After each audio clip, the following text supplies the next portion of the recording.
Ninguém dá a mínima. A culpa é sua.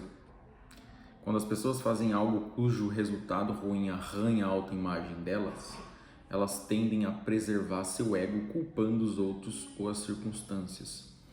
Os psicólogos chamam isso de o viés da autoconveniência. Show me that don't need no money, don't need nobody, just need your body. Autorresponsabilidade significa você assumir a responsabilidade de fato sobre aquilo que você tem de fato capacidade e aquilo que não, e entender que você é limitado de algum ponto de vista. Ou seja, é você entender as suas incapacidades e as suas ações. As pessoas que são desprovidas de autorresponsabilidade, elas têm uma tendência muito grande de viver no automático. E eu estou dizendo isso porque até este momento eu fui uma pessoa em que viveu muito no automático, de que era sempre culpa de alguém aquilo que acontecia comigo. Eu não me responsabilizava sobre o que eu estava vivendo ou sobre o que estava acontecendo comigo. E é muito duro, é muito difícil você conseguir trazer isso e expor isso de alguma forma. E depois que eu li o livro do Shane Parrish, no capítulo 2 ele fala sobre autorresponsabilidade e ele diz que justamente as pessoas que são desprovidas de autorresponsabilidade, elas têm uma tendência muito grande de funcionar no modo automático. E que é exatamente o oposto de você comandar a sua própria vida. E eu me vi muito nisso, né? Eu era uma pessoa que vivia muito no automático. E eu fui, depois de um tempo, descobrir o porquê disso e de que, de alguma forma, a parte desse problema era algo que eu descobri ainda nesse ano, que é ser neurodivergente, que é ter TDAH. E de que, depois que eu tive filho, todos os impactos dessa condição ficaram explícitos de uma forma em que eu não podia ignorar. Que até, né, pouco tempo atrás eu estava ignorando e que, de alguma forma, um desconforto, conversas desagradáveis, coisas que eu não queria ouvir, mas que eu precisava ouvir, fizeram com que eu começasse a buscar mais autoconhecimento e, ao mesmo tempo, autorresponsabilidade, para fazer com que, de fato, eu conseguisse exercer uma mudança em algumas áreas específicas da minha vida que, de fato, elas fizessem uma mudança no ponteiro. Porque até dado momento eu não tinha exata certeza de como eu tinha chego onde eu cheguei. E é muito ruim você chegar com essa sensação próximo dos 30 anos de idade e ver que você poderia ter feito mais. Se você, de alguma forma, tivesse descoberto certas coisas que, enfim, tivesse mudado todo o jogo para você.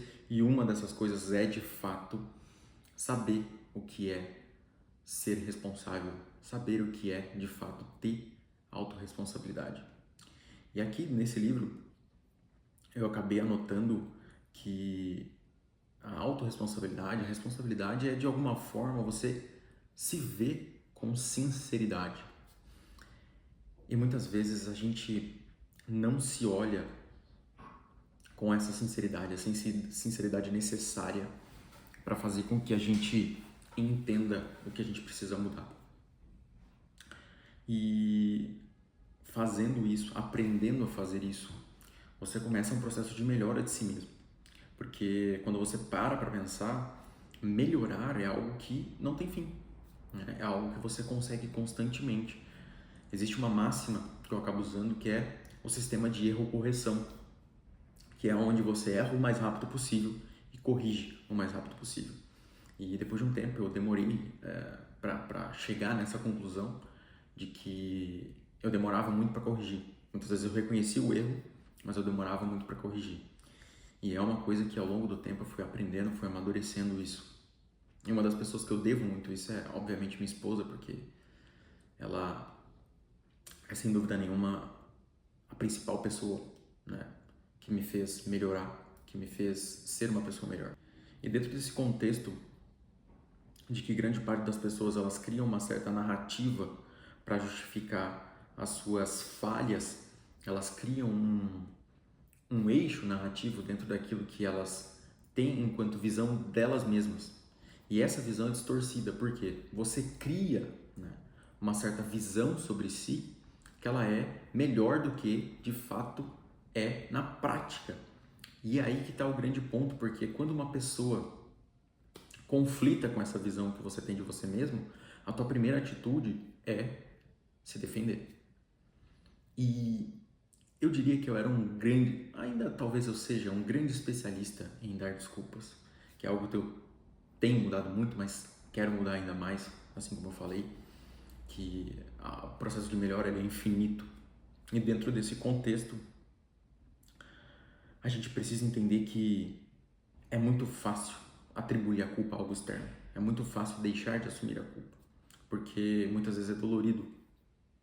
É dolorido ter que lidar com aquilo, é desconfortável. E no último vídeo que eu peguei e falei sobre autorresponsabilidade de alguma outra forma, né? Eu estava falando sobre autorresponsabilidade e dentro desse mesmo contexto, ou melhor, eu estava falando sobre autossabotagem. E dentro desse contexto, eu acabei dizendo, né, alguns pontos que complementam isso que eu estou trazendo aqui hoje. E se você não assistiu o vídeo, assiste lá. E vira e mexe, a gente é, de alguma forma, exposto a uma pessoa que já tem um certo grau de maturidade diferente a respeito disso que a gente está tratando, que ela vai diretamente fazer com que nós nos coloquemos num ponto de tanto desconforto e que a primeiro momento a gente fica irritado e de alguma forma queira se justificar. Mas se a gente para um momento para refletir e começa a entender o que ela está querendo dizer, é na verdade que você se desenvolva, que você melhore.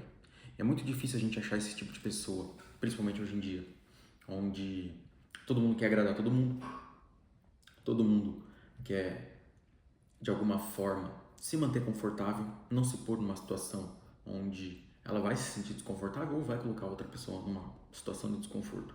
Por mais que isso, de alguma forma, afete a vida delas ou até mesmo o trabalho que elas fazem. Então, a autorresponsabilidade é sobre, a primeiro momento, entender mais sobre si mesmo, entender que a gente é extremamente vulnerável enquanto seres humanos e, ao mesmo tempo, a gente tem uma capacidade de melhorar absurda. E essa capacidade, eu acredito que ela, em nenhum momento, ela foi atingida, porque a gente vê inúmeros casos de inúmeras pessoas em que elas atingiram um alto nível, um alto grau de excelência naquilo que elas se proporam a fazer e viver uma vida com ordem, viver uma vida com alto valor, viver uma vida onde você de fato constrói algo sólido, de que a sua vida não é voltada ou apenas pautada na busca pelo dinheiro, por exemplo, de que você vive uma vida onde você constrói uma família, você vive uma vida onde você tem filhos, você vive uma vida onde você entrega o seu melhor para aqueles que você ama e, acima de tudo, que você se responsabilize